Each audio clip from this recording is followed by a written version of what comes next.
अस्सलाम वालेकुम। मेहंदी के खूबसूरत डिज़ाइन। जैसा कि हम जानते हैं कि मेहंदी के बहुत से मुख्तलिफ डिज़ाइन होते हैं और अलग अलग होते हैं, जैसे सिंधी डिज़ाइन, ब्रोची design, simple design, Arabic design. इस तरह मुख्तलिफ बहुत से डिज़ाइन होते हैं और प्यारे प्यारे भी होते हैं, हर किस्म के होते हैं। तो आज हम देखते हैं ये डिज़ाइन, सिंपल डिज़ाइन। ये देखिए बहुत ही सादा और खूबसूरत सिंपल डिज़ाइन है। इनका तरीका भी बहुत ज़्यादा आसान है, कोई मुश्किल नहीं है इसे लगाने में। तो हम ये शुरू करते हैं।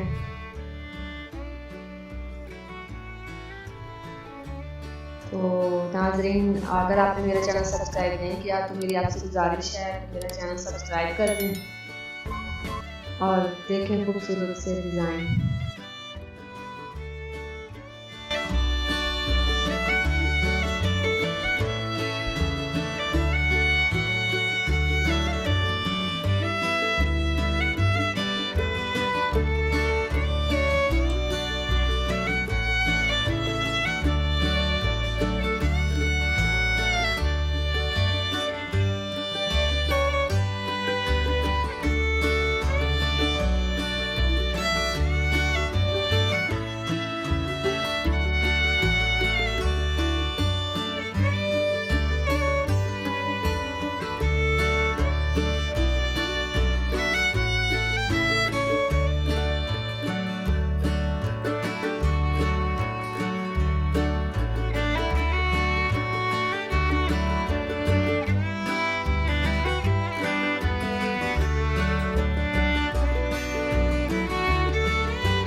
तो नाज़रीन, अगर आपको मेरे ये थोड़े से डिज़ाइन पसंद आए हैं तो मेरे चैनल को सब्सक्राइब करें और वीडियो को लाइक करें।